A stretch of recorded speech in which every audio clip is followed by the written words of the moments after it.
الحمد لله نحمده ونستعينه ونستغفره ونؤمن به ونتوكل عليه ونعوذ بالله من شرور أنفسنا ومن سيئات أعمالنا من يهده الله فلا مضل له ومن يضلل فلا هادي له ونشهد أن لا إله إلا الله وحده لا شريك له ونشهد أن سيدنا ومولانا محمدا عبده ورسوله أما بعد فأعوذ بالله من الشيطان الرجيم بسم الله الرحمن الرحيم والعصر إن الإنسان لفي خسر إلا الذين آمنوا وعملوا الصالحات وتواصوا بالحق وتواصوا بالصبر اللهم صل على محمد وعلى آل محمد كما صليت على إبراهيم وعلى آل إبراهيم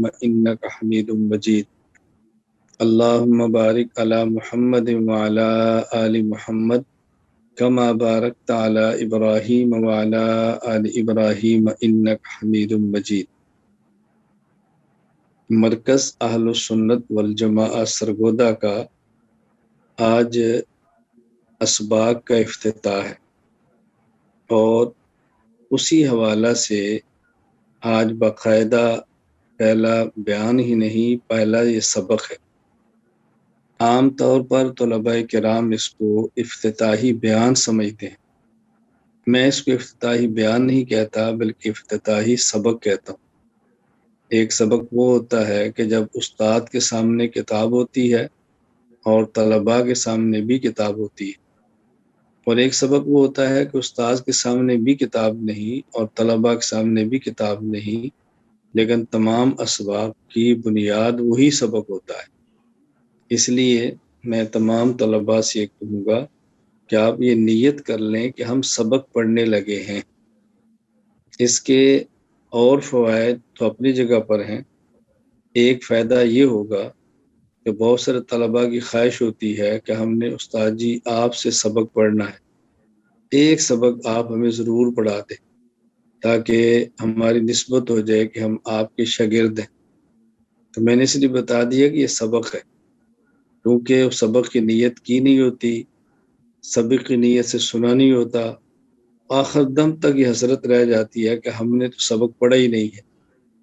تو سبق کی نیت کر لیں کہ یہ سبق ہے، سبق کی طرح اس کو نوٹس لکھنے ہیں، یادداشت میں رکھنا ہے، پھر اس پر عمل کرنا ہے۔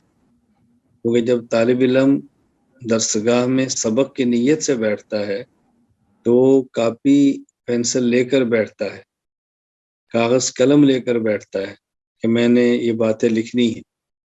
اور جب کسی جگہ بیان کی نیت سے بیٹھتا ہے تو پھر کاغذ قلم لے کر نہیں بیٹھتا، وہ سمجھتا ہے کہ بیان ہے، تو اس کو بیان نہ سمجھیں، اس کو سبق سمجھیں۔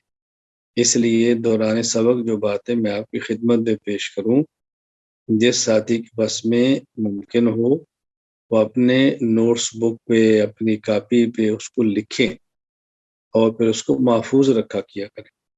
جب رات کو آج تکرار ہو تو اس سبق کا بھی تکرار کریں کہ آج ہمیں کون کون سی باتیں شروع میں بتائی گئی تھی، کون کون سی باتیں سمجھائی گئی تھی۔ جو باتیں میں آپ کی خدمت میں پیش کرنے لگا ہوں، اگر آپ ان کو سمجھ لیں اور یاد کر لیں اور یہ سبق آپ اچھی طرح ذہن نشین فرما لیں اور محفوظ کر لیں، انشاءاللہ العزیز پورے سال کے لیے آپ کو بے حد فائدہ دے گا۔ میں تو سال ہی نہیں کہتا بلکہ مسلسل آپ کو اس کا زندگی بھر نفع ہوگا انشاءاللہ۔ تو اس لیے اس کو اچھی طرح ذہن نشین فرما لیں۔ پہلی بات یہ سمجھیں کہ ہم طلباء ہیں، طلباء سے مراد طلباء علم کو حاصل کرنے والے ہیں، اور علم کی دو قسمیں ہیں۔ علم کا معنی ہوتا ہے جاننا، کسی چیز کی تہہ تک پہنچنا، پورا وثوق اور یقین ہو جانا، یہ علم ہے۔ اصل تو یہ ہے کہ ہم نے وہ چیزیں پڑھنی ہیں، وہ باتیں سیکھنی ہیں ان چیزوں کو حاصل کرنا ہے کہ جس سے اللہ تعالیٰ کی ذات، اللہ تعالیٰ کی صفات، اللہ رب العزت نے جو اپنے انبیاء اور رسل کے ذریعے ہمیں عقائد، احکامات عطا فرمائے، ان کا ہمیں پتہ چلے. یہ ہے بنیاد. تو اس کے لیے جو ہم پڑھیں گے وہ علم ہے، اور علم کی دو قسمیں ہیں. ایک ہے علم کی وہ قسم جسے ہم علم عالی کہتے ہیں، علوم عالیہ، اور ایک علم ہوتا ہے جسے علم اعلیٰ کہتے ہیں، علوم عالیہ. یعنی ایک علم بلند اور مقصود ہے، اور ایک علم وہ ہے کہ جو مقصود نہیں، مقصود تک پہنچنے کا ذریعہ ہے. تو جو علوم عالیہ ہیں اور مقصود ہیں، ان میں اصل علم ہے قرآن کریم کا. قرآن کریم اصل ہے. قرآن کریم کے الفاظ کو سیکھنا، قرآن کریم کا معنی، مطلب اور تفسیر کو سمجھنا، یہ اصل ہے قرآن کریم. کیونکہ قرآن کریم اللہ تعالیٰ کا کلام ہے، اور اللہ تعالیٰ کا کلام ہی اصل ہے. لیکن اس اللہ تعالیٰ کے کلام کی مراد کیسے سمجھ آئے؟ وہ تب سمجھ آئے گی جب اللہ تعالیٰ کے اور ہمارے درمیان واسطہ پیغمبر ہے، ان کی احادیث کا پتہ ہو. تو جب تک اللہ کی مراد کو اللہ بیان نہ فرمائیں، یا اللہ کی مراد کو اللہ کے رسول اور پیغمبر بیان نہ فرمائیں، تو ہم اللہ کی مراد کیسے سمجھیں گے؟ اللہ تعالیٰ کی مراد کو سمجھنے کے لیے اللہ کے پیغمبر کی باتوں کو سمجھنا ضروری ہے، صلی اللہ علیہ وسلم. اس لیے پہلا نمبر قرآن کریم کا، اور پھر دوسرا نمبر احادیث کا. پھر قرآن کریم میں اور حدیث میں بعض اصول بیان کیے گئے ہیں، اور بعض اصول بیان نہیں کیے گئے لیکن ان کے اندر اصول رکھ دیے گئے ہیں. تو ان اصولوں کو نکالا ہے مجتہدین نے اور فقہا نے. بعض مسائل قرآن کریم میں صراحتاً بیان کر دیے گئے ہیں، بعض مسائل احادیث میں واضح طور پر بیان کر دیے گئے ہیں، اور بعض واضح طور پر نہیں ہے. محنت کے ساتھ ان مسائل کو نکالنا پڑتا ہے، اور مجتہدین اور فقہا نکالتے ہیں. تو اس کا نام ہے فقہ. تو گویا جو ہمارے علوم عالیہ ہیں اور بنیاد ہے، ان میں سب سے پہلے قرآن کریم، دوسرے نمبر پر حدیث پاک، اور تیسرے نمبر پر فقہ. پھر ان تینوں کو حاصل کرنے کے لیے ہم پڑھیں گے صرف، ہم پڑھیں گے نحو، ہم پڑھیں گے منطق، ہم پڑھیں گے ریاضی، ہم پڑھیں گے اردو، ہم پڑھیں گے عربی ادب. یہ علوم عالیہ ہے، یعنی ان اصل علوم کو حاصل کرنے کا ذریعہ ہے. تو بنیاد ہے ہماری قرآن کریم. یہ فرق سمجھنا ضروری ہے. اگر کوئی شخص صرف میں، نحو میں، منطق میں، ریاضی میں ماہر ہو، اور قرآن کریم اور حدیث پاک اور فقہ سے غافل ہو، اس مہارت کا فائدہ کیا ہوا؟ ان میں مہارت کا مقصد تو بنیادی طور پر قرآن کریم ہے، پھر حدیث پاک ہے، اور پھر فقہ ہے. تو یہ فرق اچھی طرح سمجھ لیں. اس کا مطلب یہ ہے کہ ہم نے وہ علوم حاصل کرنے ہیں جو مقصود ہیں، اور وہ علوم حاصل کرنے ہیں جو مقصود کو حاصل کرنے کا ذریعہ ہے. تو چونکہ بنیاد قرآن کریم ہے، اس لیے اس پر ہمارے ہاں بہت زیادہ محنت ہوتی ہے کہ طلباء قرآن کریم کو اچھی طرح پڑھیں، اور پھر قرآن کریم کو سمجھیں. جن کا قرآن کریم ناظرہ کمزور ہے، وہ پہلے قرآن کریم ناظرہ ٹھیک کریں. جن کا حفظ کیا ہے کمزور ہے، اس کو مضبوط کریں. کیونکہ بعض طلباء ایسے ہیں جو ذرا بڑی عمر میں آتے ہیں، انہوں نے کسی مدرسے میں قرآن کریم کی باضابطہ تعلیم نہیں لی ہوتی، اسکول پڑھتے ہیں اور مدرسے میں آ جاتے ہیں. تو ان کو چاہیے کہ سب سے پہلے قرآن کریم کے الفاظ پر توجہ دیں، قاعدہ پڑھیں، اور مخارج ٹھیک کریں، تجوید کے ساتھ قرآن کریم پڑھیں. اس پر محنت بہت زیادہ کریں. اس کے لیے آپ کے علم میں ہے کہ یہاں مرکز میں فجر کی نماز کے بعد سورہ یاسین اور اذکار سے فارغ ہونے کے بعد اشراق تک تمام اساتذہ اور تمام طلبہ کے لیے مسجد میں بیٹھ کر قرآن کریم کی تلاوت ضروری ہے۔ جن کا ناظرہ نہیں وہ ناظرہ پڑھے، ناظرہ پڑھا کمزور ہے تو ٹھیک کرے، حفظ یا کچا ہے تو اس کو یاد کریں۔ اساتذہ کرام بھی اور طلبہ کرام بھی تمام، کیونکہ جس طرح قرآن کریم طلبہ کی ضرورت ہے اسی طرح قرآن کریم اساتذہ کی بھی ضرورت ہے۔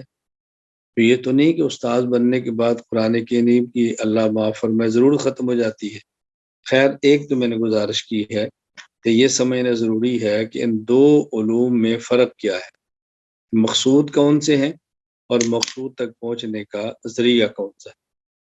دوسری بات سمجھیں کہ یہ علوم جو ہم نے حاصل کرنے ہیں، ان علوم کو حاصل کرتے وقت ہماری نیت کیا ہونی چاہیے؟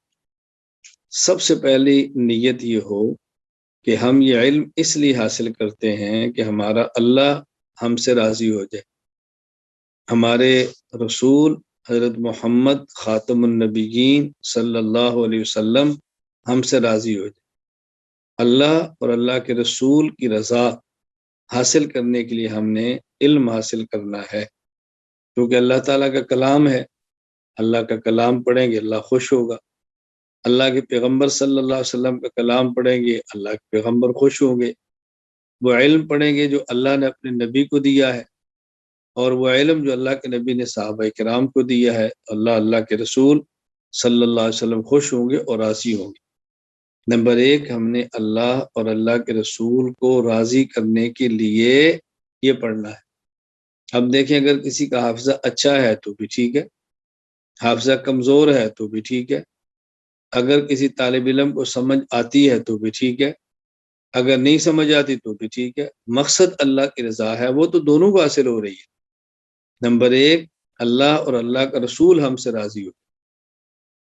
نمبر دو، ہم یہ علم اس لیے حاصل کرتے ہیں کہ اس پر عمل کریں، علم اس لیے حاصل کرتے ہیں کہ ہم عمل کریں، جو علم آتا جائے گا ہم اس پر عمل کرتے جائیں گے، اور انشاءاللہ جب علم پر عمل کریں گے تو اللہ تعالیٰ بہت زیادہ علم عطا فرمائے۔ حدیث پاک میں ہے، رسول اکرم صلی اللہ علیہ وسلم نے ارشاد فرمایا، من عامل بما علم علمہ اللہ ما لم یعلم او کما قال، جو شخص جتنا پڑھے اس پر علم، اس پر عمل کرے تو اللہ تعالیٰ اس کی برکت سے جو اس نے نہیں پڑھا ہوتا وہ علم بھی عطا فرما دیتے ہیں۔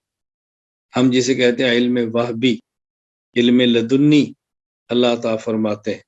جب انسان محنت کرتا ہے اور علم پر عمل کرتا ہے تو اللہ تعالیٰ اس طرح انسان کو جو نہیں پڑھا وہ بھی عطا فرماتے ہیں۔ میں ذرا اس کو تھوڑا سا سمجھا دیتا ہوں کہ جو نہیں پڑھا وہ بھی آتا ہے، اس کا مطلب کیا ہے۔ مثال کے طور پر آپ ایک جگہ بیان کے لیے جاتے ہیں، وہاں کوئی عقیدہ بیان کرتے ہیں، اس عقیدے پر کوئی آپ کا مخالف اعتراض کرتا ہے، اب اس کا جواب آپ نے پڑھا نہیں ہوتا، لیکن اسی وقت اللہ تعالیٰ آپ کے ذہن میں اس کا جواب بھی ڈال دے۔ تو یہ ہے کہ جو نہیں پڑھا اللہ نے وہ بھی عطا فرما دیا۔ یہ میں نے بڑی ایک آسان سی مثال دی ہے سمجھانے کے لیے کہ جو نہیں پڑھا وہ بھی آ جاتا ہے، اس کا مطلب کیا ہے۔ تو یوں اللہ تعالیٰ بندے کو عطا فرما دیتے ہیں۔ تو نمبر دو، نیت ہونی چاہیے کہ ہم اس علم پر عمل کریں گے۔ وہ علم ہی کیا ہوا کہ جس پر بندہ عمل نہ کرے، وہ علم ہی کیا ہوا کہ جو انسان کو عمل سے محروم کر دے۔ یہ بات اچھی طرح سمجھ لیں، ایک شخص ہوتا ہے باعمل، ایک ہوتا ہے بے عمل، ایک ہوتا ہے بد عمل۔ ایک ہے باعمل، نیک اعمال کا اہتمام کرتا ہے، ایک شخص ہے بے عمل جو نیک عمل نہیں کرتا، اور ایک ہوتا ہے بد عمل یعنی جو کرتا ہے لیکن برے اعمال کرتا ہے۔ سب سے اچھا آدمی باعمل ہے، اس کے بعد والا بے عمل ہے، اور اس کے بعد والا بد عمل ہے۔ ایک شخص ماشاءاللہ فجر کی سنت بھی پڑھتا ہے، فرض بھی پڑھتا ہے، باعمل ہے۔ ایک شخص فجر کی سنت نہیں پڑھتا، صرف فرض پڑھتا ہے، یہ بے عمل ہے۔ اور ایک آدمی فجر کی سنت تو نہیں پڑھتا لیکن فجر کی سنت کے موقع پر گناہ کرتا ہے، تو یہ بد عمل ہے۔ اس بات کو اچھی طرح ذہن نشین فرمائے۔ میں سمجھانے کے لیے کہا کرتا ہوں کہ 3 قسم کے لوگ ہوتے ہیں، ایک ہوتے ہیں باذوق، ایک ہوتے ہیں بے ذوق، اور ایک ہوتے ہیں بد ذوق۔ باذوق کون ہے؟ خوشبو لگائیں تو مزہ آ جائے، خوشبو سونگے تو مزہ آ جائے، اور خوشبو میں فرق کریں، یہ کون سی خوشبو ہے؟ یہ عود ہے۔ یہ کون سی خوشبو ہے؟ یہ عنبر ہے۔ یہ کون سی خوشبو ہے؟ یہ مشک ہے۔ یہ کون سی خوشبو ہے؟ یہ گلاب ہے، یہ چنبیلی ہے، یہ فلاں ہے، یہ مجھے بہت پسند ہے، یہ خس ہے۔ اور ایک کون ہوتا ہے؟ بے ذوق، لگا دو تب بھی ٹھیک ہے، نہ لگاؤ تب بھی ٹھیک ہے، اس کے لیے خوشبو ایسے سرسوں کا تیل ہوتا ہے، لگا لیا تو ٹھیک ہے، نہ لگایا تو بھی ٹھیک۔ اور ایک ہوتے ہیں بد ذوق، ان کو خوشبو لگاؤ تو سر میں درد ہوتی، نہ نہ نہ میں نہیں لگاتا، میں نہیں لگاتا۔ اور بعد ایسے میں تو دیکھتا رہتا ہوں، عود اتنی قیمتی خوشبو ہے کہ جس کی لکڑ بھی 1.25 یا 1.5 کی کلو ہوتی ہے، جیسے خوشبو نے نکلنا ہوتا ہے، تو لوگ اس کو لگانے کے لیے تیار نہیں ہوتے۔ تو خیر، یہ میں صرف سمجھانے کے لیے بات کرتا ہوں۔ نمبر 2، ہم یہ نیت کریں کہ عمل کرنا ہے۔ نمبر 3، اس نیت سے پڑھیں کہ میں نے اس علم کو آگے پڑھانا ہے، یہ علم میں نے سکھانا ہے، یہ علم میں نے اگلی نسلوں تک پہنچانا ہے۔ جب اس نیت کے ساتھ پڑھیں گے تو پھر انشاءاللہ یاد بھی کریں گے، پھر انشاءاللہ محنت بھی کریں گے، پھر مطالعہ بھی کریں گے، پھر تکرار بھی کریں گے، پھر اس کو یاد بھی رکھیں گے۔ تو دوسری بات، علم کے لیے نیت کیا ہونی چاہیے؟ نمبر 1، اللہ اور اللہ کے رسول صلی اللہ علیہ وسلم کی رضا۔ نمبر 2، عمل۔ نمبر 3، اس علم کو آگے پہنچانا، علم کو آگے سکھانا، علم آگے پڑھانا، یہ نیت کریں، انشاءاللہ اللہ تعالیٰ علوم عطا فرمائیں گے۔ نمبر 3، یہ جب ہم علم پڑھیں گے تو علم آئے گا کیسے؟ اس کے لیے سب سے پہلی بات یہ ہے کہ ادب ہو، با ادب با نصیب۔ ادب ہوگا، علم آئے گا۔ ادب کس کا؟ نمبر 1، استاذ کا۔ نمبر 2، کتاب کا۔ نمبر 3، جہاں پڑھتے ہیں وہاں مدرسے کا۔ آپ مرکز میں ہیں تو میں مرکز کا اس لفظ استعمال کروں گا۔ نمبر 1، ادب کریں استاذ کا، استاذ کا ادب۔ استاذ کے ادب میں استاذ کی خدمت، استاذ کے جوتے سیدھے کرنا، استاذ کے کپڑے دھونا، استاذ کے برتن کو صاف کرنا، استاذ کے لیے دعا کرنا، یہ ہے ادب۔ استاذ کے لیے دعا کرنا، یہ سب آداب کے اندر شامل ہے۔ نمبر 1، استاذ کا ادب کریں بہت زیادہ، استاذ کی غیبت نہ کریں، استاذ کو ناراض نہ کریں، استاذ کو خوش رکھیں۔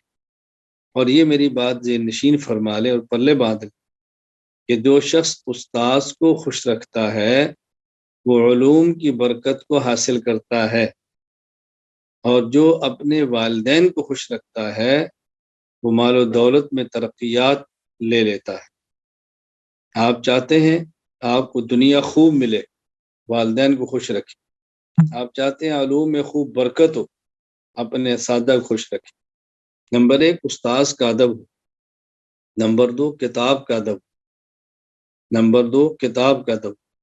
کتاب کے ادب میں بہت بڑا دخل ہے اس کو، کتاب کو باوضو ہاتھ لگائیں، بے وضو کتاب کو ہاتھ نہ لگائیں، وضو کا اہتمام کریں۔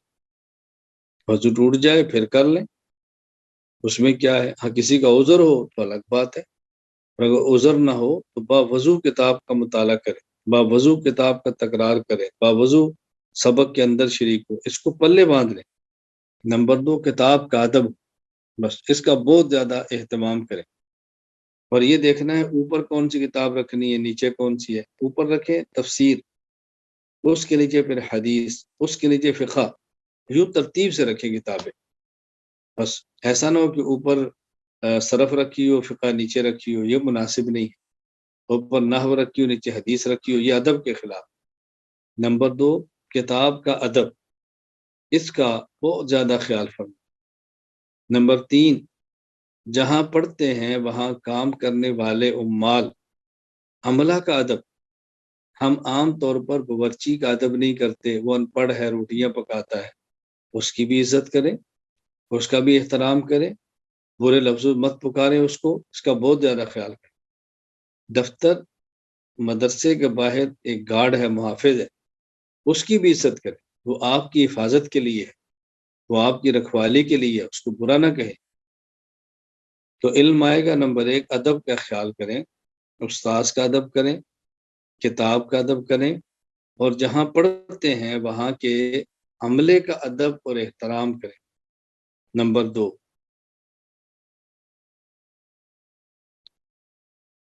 محنت بہت زیادہ کریں، محنت بہت کریں۔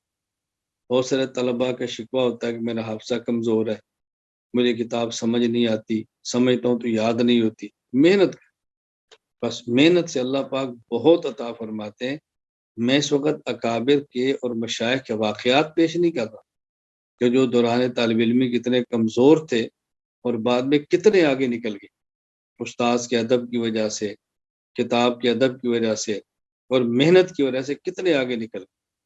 محنت بہت زیادہ کریں، بس اس میں کمی نہ آنے دیں۔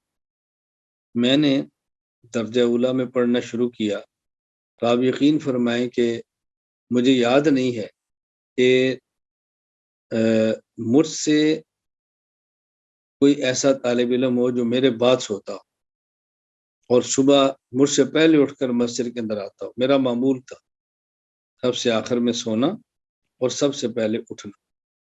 درجہ اولیٰ، درجہ ثانیہ اور درجہ ثالثہ، یہ 3 سال تک تو پورے 3 سالوں میں شاید گنتی کے چند دن ایسے نکلیں کہ فجر کے بعد یا عصر کے بعد میں کھیلنے کے لیے گراؤنڈ کی طرف بھی گیا ہوں۔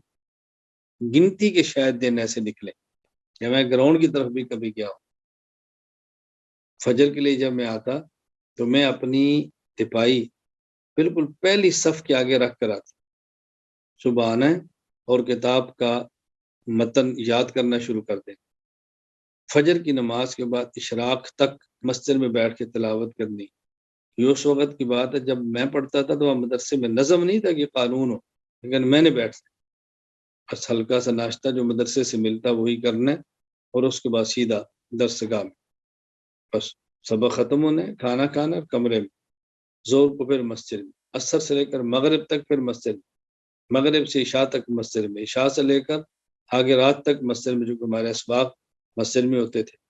تو میں صرف بتا رہا ہوں کہ اولیٰ، ثانیہ، ثالثہ میں نے یوں پڑھا الحمدللہ ثم الحمدللہ۔ ارشاد السرہ میں ہمارے 85 قوانین ہوتے تھے، مجھے یاد نہیں ہے پورے درجہ اولیٰ میں کوئی ایک رات بھی ایسی گزری ہو کہ ارشاد الصرف جتنی پڑھی ہے اتنی پڑھے بغیر میں سویا ہوں۔ جب ارشاد الصرف مکمل بھی ہم نے پڑھ لی تھی تو میں روزانہ اس کا خلاصہ 5-7 میں انگلیوں پر گن کر سوتا تھا۔ مجھے پوری رات میں یاد نہیں ہے کہ ارشاد الصرف کے بغیر میں کبھی پڑھے سویا ہوں۔ مجھے ابھی تک یاد ہے، میں چونکہ طالب علم تھا، چھوٹا سا تھا، اور جمعرات کو شب جمعہ پہ کراچی میں گیا، اس وقت مکی مسجد تھی، اب یہ مدنی مسجد ہے، اور یہ جو کراچی مدنی مسجد تبلیغی مرکز بنا ہے، میں اس وقت جامعہ بنوریہ درجہ ثالثہ میں تھا۔ درجہ ثالثہ کی بقرہ عید کی چھٹیوں میں مجھے ابھی تک یاد ہے بحمد اللہ تعالیٰ، اس کا جو کنواں کھدا تھا پانی کے لیے، اس کنویں کی کھدائی کے اندر میں شریک تھا۔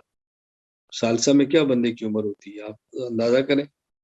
تو وہاں مکی مسجد شب جمعہ پہ گئے، ہم اولیٰ میں کتاب پڑھتے تھے رحمت دو عالم صلی اللہ علیہ وسلم، وہ جو کہ اردو میں تھی، اور بچپن میں اردو کی کتاب کو یاد کرنا بڑا مشکل تھا، کوئی استاد کاپی لکھوائے نا وہ جلدی سے یاد ہوتی تھی، اور اوپر دے کر رٹا لگائے بڑا مشکل تھا۔ ابھی تک مجھے یاد ہے مرکز کے شام کو بیان سنا، عشاء کے بعد تھوڑا وقت ملا پھر کتاب یاد کی، اور میں بچپن کی باتیں کبھی آپ کو سناؤں گا تو آپ سن کر میرے اوپر ہنسی آئی، یہ کیسا پاگل سا طالب علم تھا، یہ کیسا عجیب لڑکا ہو۔ تو اب ظاہر ہے میں رٹا لگا رہا تھا، تو رٹا لگانے سے صحیح طرح یاد نہیں ہوتی تھی، تو سوتے وقت میں نے اس کتاب کو لیا یا اپنی قمیض کے اندر ہی نیچے رکھا، اوپر کپڑے کے ساتھ باندھا، اور یہ باندھ کے پوری رات سیدھا سویا رہا، اور اللہ سے دعا کی کہ یا اللہ جتنی محنت میں کر سکتا کر لی، اب تو اس کو محفوظ فرما۔ اب تو اس کو اپنے کرم سے یاد کروا دے۔ میں نے اس کتاب کو بھی یوں رکھا، اللہ کا کرم تھا، پھر درجہ اولا والے سال 800 میں سے 797 نمبر میرے آئے تھے، 800 میں سے 797 نمبر، مجھے یاد نہیں کس کتاب کے اندر ایک آدھ نمبر کم ہوا ہوگا۔ تو میں صرف یہ ابھی جو میں مختصر بات کر رہا ہوں، بات لمبی نہیں کر رہا۔ نمبر 2، محنت کر، بہت زیادہ، گھبرائیں مت، یہ گرمی ہے اور یہ سردی ہے اور یہ کھانا کیسا ہے، گھبرائیں مت، بس یہ بالکل چند دنوں کا مسئلہ ہے، اللہ تعالیٰ وہ سہولتیں دیں گے، اللہ تعالیٰ وہ راحتیں دیں گے، اللہ وہ نعمتیں دیں گے کہ انسان نے تصور بھی نہیں کیا ہو۔ تو محنت کریں، اس کا بہت زیادہ خیال کریں۔ نمبر 3، تقوی کا بہت اہتمام کریں، گناہوں سے جان چھوڑیں۔ میں اپنے گناہ جانتا ہوں، آپ اپنے گناہ جانتے ہیں، میرے گناہ میرے اللہ کے علاوہ شاید کوئی نہ جانتا ہو، آپ کے گناہ بھی اللہ کے علاوہ شاید کوئی نہ جانتا ہو۔ بعض گناہ ایسے ہیں کہ آدمی جاہرن کرتا ہے، لوگ دیکھتے ہیں، بعض گناہ ایسے کہ خلوت میں کرتا ہے، اللہ کے علاوہ کوئی نہیں جانتا۔ ابھی میں اور آپ مکمل ہم نیت کریں اور عہد کریں کہ یا اللہ ہم نے جو گناہ کیا اپنے کرم سے معاف فرما دے، آئندہ ہم عزم کرتے ہیں کہ انشاءاللہ گناہوں کے قریب بھی نہیں جائے گا۔ علم حاصل کرنا چاہتے ہیں تو گناہ سے بچیں، یہ گناہ برباد کر کے رکھ دیتے ہیں۔ علم اللہ کا نور ہے جو فاسق کو کبھی نہیں ملتا، الفاظ مل بھی جائیں اس علم کی نورانیت اور برکات کبھی بھی نہیں ملتی۔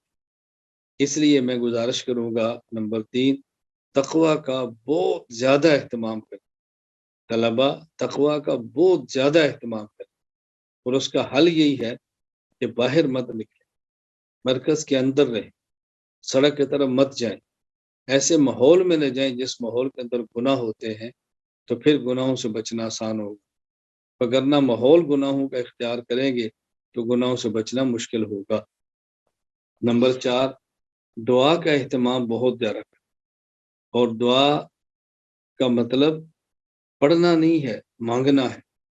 دعا کے الفاظ رٹے رٹائے اللہ کو سنانے نہیں ہیں، بلکہ اللہ تعالیٰ سے ہم نے مانگنا ہے۔ قبولیت دعا کے اوقات میں سے بہترین وقت فرض نماز کے بعد کا ہے، بہت اہتمام سے دعا مانگیں۔ تہجد کا ہے، اہتمام سے مانگیں۔ جمعہ کے دن عصر کی نماز کے بعد کا اہتمام سے مانگیں۔ بارش برستی ہو دعا مانگے، تو قبولیت کے اوقات ہوتے ہیں۔ خیر علم آئے گا، میں نے گزارش کی ہے کہ اس کے لیے 4 باتیں ذہن میں رکھ لیں۔ نمبر 1 ادب، نمبر 2 محنت، نمبر 3 تقوی، نمبر 4 دعا۔ اس کا بہت زیادہ خیال فرمائیں۔ چوتھی بات، طالب علمی کے زمانہ طالب علمی سے مراد صرف چھٹیاں نہیں ہے، زمانہ طالب علمی سے مراد جو اسباق کے دن ہے، اس میں طالب علم اس کا اہتمام کرے کہ درسی کتب تک خود کو محدود رکھے، درسی کتب کے علاوہ خارجی کسی کتاب کا مطالعہ نہ کرے، کسی چیز کو ہاتھ نہ لگائے۔ ہاں کسی استاد سے بیعت کا تعلق ہے، یا جو اپنا استاد جی سے قریبی تعلق ہے، ان سے پوچھ لیں، اگر ضرورت کے مطابق استاد فرمائیں فلاں کتاب دیکھ لو، فلاں مضمون دیکھ لو، فلاں مسئلے پر تیاری کر لو، تو انہیں فلاں موضوع پر تقریر کرنی ہے، پھر ٹھیک ہے۔ اساتذہ جب تک نہ فرمائیں تب تک خارجی کسی چیز کا مطالعہ نہ کریں، بس کتابوں میں خود کو لگا دو کتابوں کے اندر۔ اور اس کے لیے بنیادی طور پر طالب علم 3 چیزوں کا اہتمام کرے جو کتاب کے سمجھنے کے لیے کافی وافی اور شافی ہے۔ نمبر 1 کتاب کا متن، نمبر 2 کتاب کا حاشیہ، نمبر 3 استاذ کی تقریر۔ بس یہ 3 باتیں اگر آپ نے پلے باندھ لی، انشاءاللہ کتاب پر آپ کو لطف آ جائے۔ نمبر 1 کتاب کا متن، نمبر 2 کتاب کا حاشیہ، نمبر 3 کتاب میں استاذ کی تقریر۔ حاشیہ مطالعہ میں حل کریں، نہ حل ہو تو ایک مرتبہ دیکھ کر آ جائیں، یہ سمجھ آیا نہیں آیا، باقی استاذ کی تقریر سے انشاءاللہ العزیز کھل جائے گا۔ کبھی حاشیہ اور استاذ کی تقریر میں اختلاف ہو جائے تو ترجیح استاذ کی تقریر کو دیں، حاشیے کو ترجیح نہ دیں، استاذ کی تقریر کو ترجیح دیں۔ میں نے بحمد اللہ تعالی اکثر کتب کا متون کو حفظ کیا ہے. میں اس کا اہتمام کرتا تھا کہ متون کو یاد کروں. متن کو یاد کرنے کا اپنا ہی مزہ ہے. بے شک بعد میں بھول جائے، نہ یاد رہے، لیکن اس کو رٹیں، رٹا لگائیں اور پھر اس کو سمجھیں. اس کا بہت زیادہ خیال فرمائیں. نمبر 4 آپ نمبر 5 آپ مرکز میں ہیں.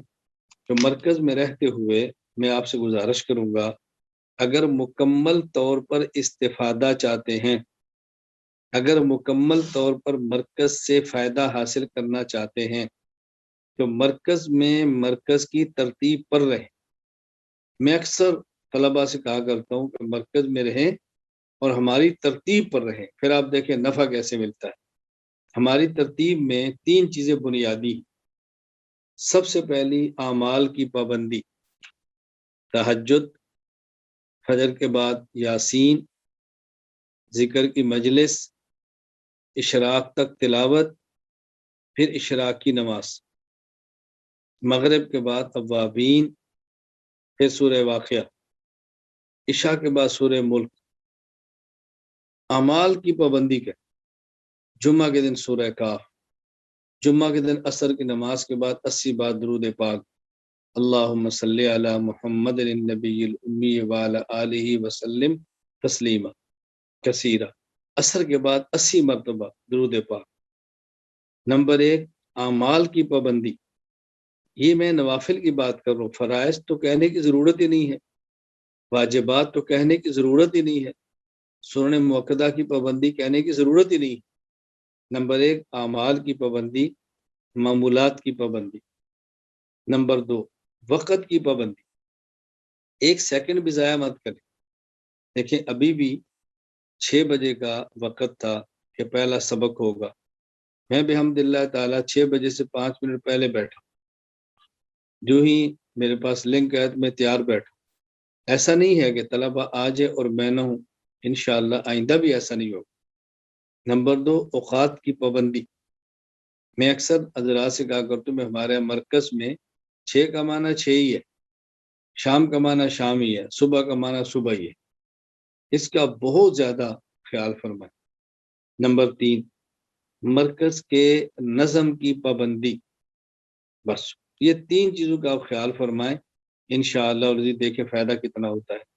نمبر 1 معمولات کی پابندی، نمبر 2 وقت کی پابندی، نمبر 3 مرکز کے نظم کی پابندی. انشاءاللہ العزیز میرے اللہ نے چاہا تو بے حد فائدہ ہوگا. اللہ تعالیٰ مجھے بھی اور آپ کو بھی علوم عطا فرمائے، اعمال عطا فرمائے، اپنی رضا عطا فرمائے. اللہ تعالیٰ قبول فرما لے. اللہ تعالیٰ دنیا آخرت میں عافیت عطا فرمائے، ترقیات عطا فرمائے. تو آج چونکہ پہلا سبق ہے تو ہم نے اس کا یہی سادہ کرام کے مشورہ سے اہتمام کیا کہ طلبہ کرام کو پہلے دن سبق کے اختتام پر جو کھلایا اور پلایا جائے وہ ایسی دعوت ہو کہ جو دنیا میں کہیں نہ ملتی ہو، دنیا میں کہیں وہ دعوت نہ ملتی.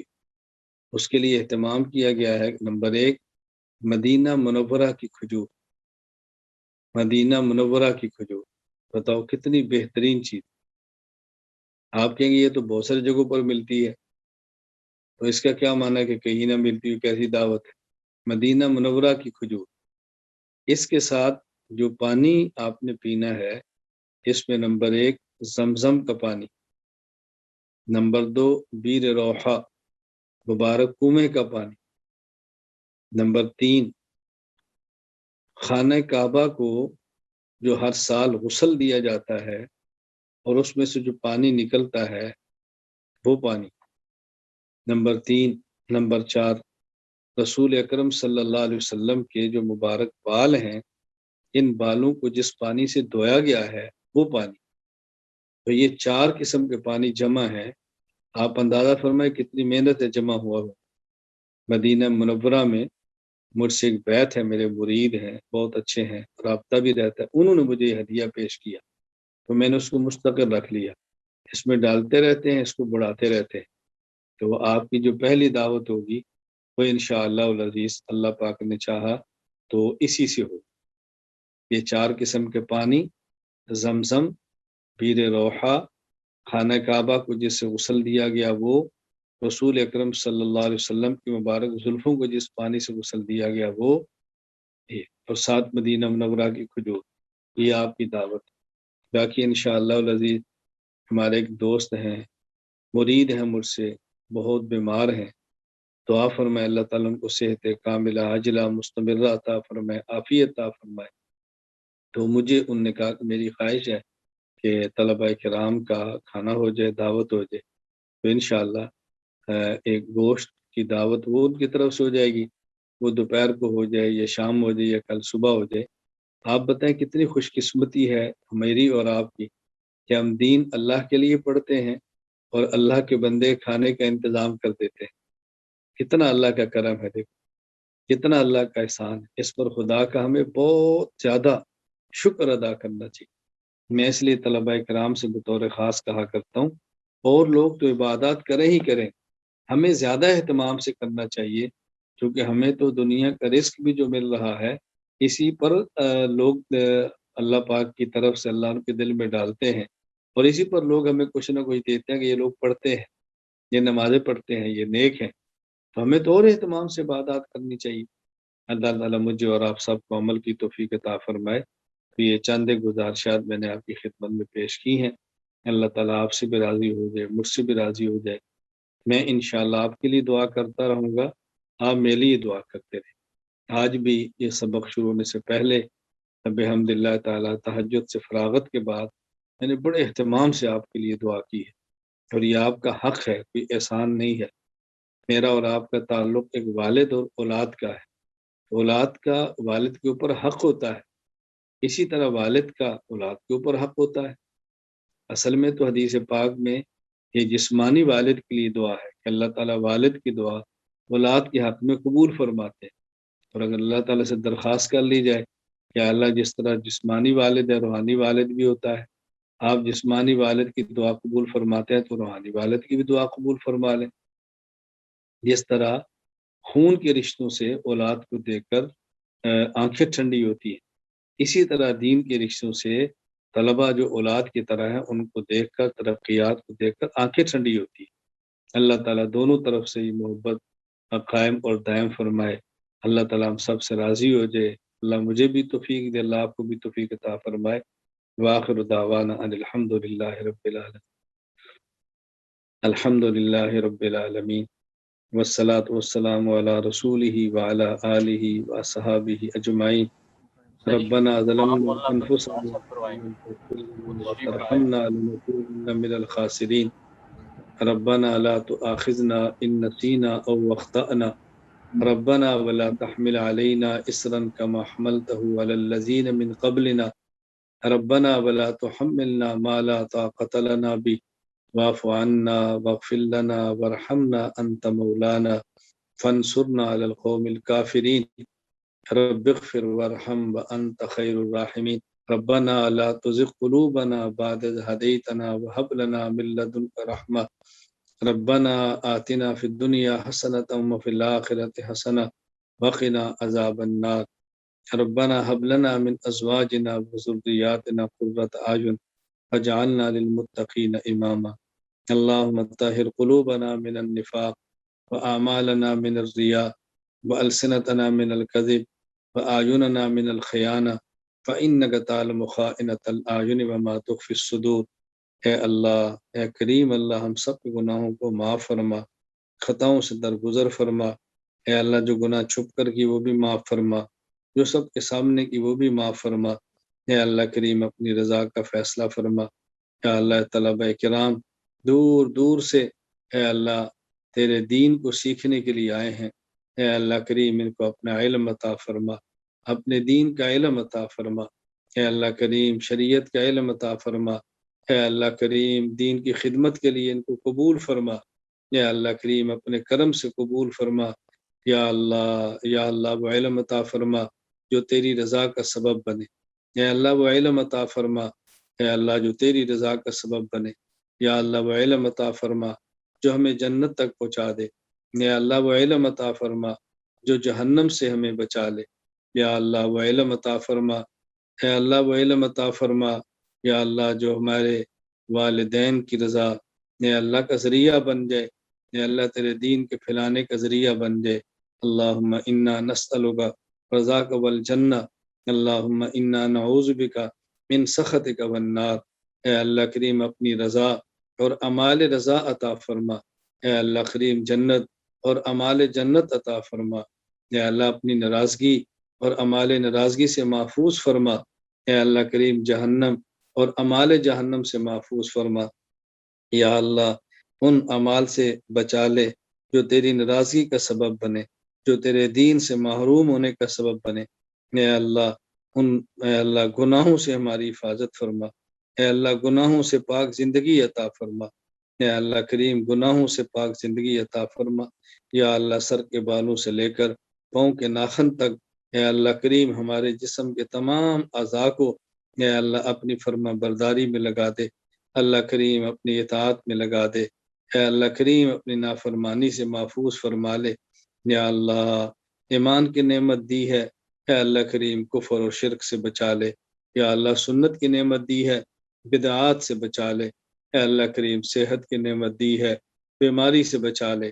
اے اللہ کریم مال کی دولت دی ہے، غربت اور فقر سے بچا لے۔ اللہ کریم مال کی نعمت دی ہے، غربت اور فقر سے بچا لے۔ عزت کی نعمت دی ہے، ذلت سے بچا لے۔ یا اللہ اہل حق سے جوڑا ہے، اہل باطل سے بچا لے۔ اے اللہ کریم پوری زندگی اے اللہ دین کی خدمت کے لیے قبول فرما لے۔ اے اللہ کریم اس مرکز کو شاد اور آباد فرما دے، خانقاہ حنفیہ کو شاد اور آباد فرما دے۔ اے اللہ اس کے فیض کو پورے عالم میں عام فرما دے۔ اے اللہ کریم اپنے دربار میں اس کو مقبول بنا دے۔ اے اللہ کریم خاص و عام کیا محبوب بنا دے۔ اے اللہ اپنوں اور غیروں کے شر سے محفوظ فرما دے۔ یا اللہ اپنا خاص کرم فرما دے، یا اللہ اپنا خاص کرم فرما دے، اپنے مقبول بندوں میں شامل فرما دے۔ اللہ دنیا میں اور آخرت میں اپنے مقبول بندوں میں شامل فرما دے۔ یا اللہ جو دعائیں مانگی ہیں اپنے کرم سے قبول فرما لے۔ اللہ کریم جو نہیں مانگ سکے بن مانگے عطا فرما دے۔ یا اللہ طلبہ کرام میں سے دوسرے احباب میں سے اتنے ساتھی ہیں جو دعا کا کہنا چاہتے ہیں، رابطہ نہ ہونے کی وجہ سے وہ نہیں کہہ پاتے، آپ تو علیم بذات الصدور ہیں۔ اے اللہ سب کی دعائیں قبول فرما لے، جائز حاجات کو پورا فرما دے، مشکلات کو دور فرماتے، ضروریات کو اپنے کرم سے پورا فرما دے۔ اے اللہ کریم وہ افراد، وہ ادارے، وہ جماعتیں جو تیرے دین کے کام میں لگی ہیں، اے اللہ تو سب کو قبول فرما لے۔ اے اللہ سب کو اسباب عطا فرما دے، سب کی حاجات پوری فرما دے، سب کی ضروریات پوری فرما دے۔ اے اللہ کریم سب کے درمیان رابطہ تعلق پیدا فرما۔ اے اللہ کریم علماء حق علماء کرام کی مدد فرما، علماء کرام کے درمیان اللہ محبت کی فضا پیدا فرما۔ اے اللہ ہمیں نفرت کا سبب بننے سے محفوظ فرما، توڑ کا سبب بننے سے محفوظ فرما۔ اے اللہ کریم ہماری تمام خدمات اور محنتوں کو اپنے کرم سے دین کے لیے قبول فرما لے۔ اے اللہ کریم دین کے لیے قبول فرما لے۔ اے اللہ کریم اپنی رضا کی خاطر قبول فرما لے۔ یا اللہ ہمارے یہ جو چھوٹی موٹی محنت ہے، اے اللہ اس کا اجر اور ثواب حضرت آدم سے لے کے رسول اکرم صلی اللہ علیہ وسلم تک تمام انبیاء کرام علیہ السلام، صحابہ کرام رضی اللہ عنہم مجمعین، اے اللہ کریم مجتہدین، مفسرین، فقہاء، محدثین، اے اللہ کریم سب کی ارواح کو عطا فرما دے۔ جو اہل ایمان زندہ ہیں ان کو بھی عطا فرما دے، جو قیامت کی صبح تک آئیں، اے اللہ ہماری محنت کا اجر ان کو بھی عطا فرما دے۔ یا اللہ وہ تمام خیریں جو آپ کے حبیب صلی اللہ علیہ وسلم نے مانگی ہیں ہمیں عطا فرما دے، وہ تمام شرور جن سے آپ کے حبیب صلی اللہ علیہ وسلم نے پناہ مانگی ہے ہمیں اسے محفوظ فرما لے۔ وانت المستعان وعلیک البلاغ ولا حول ولا قوة الا باللہ العلی العظیم وصلی اللہ تعالی علی رسولہ خیر خلقہ محمد وعلی آلہ وصحابہ اجمعین آمین برحمتک یا ارحم الراحمین۔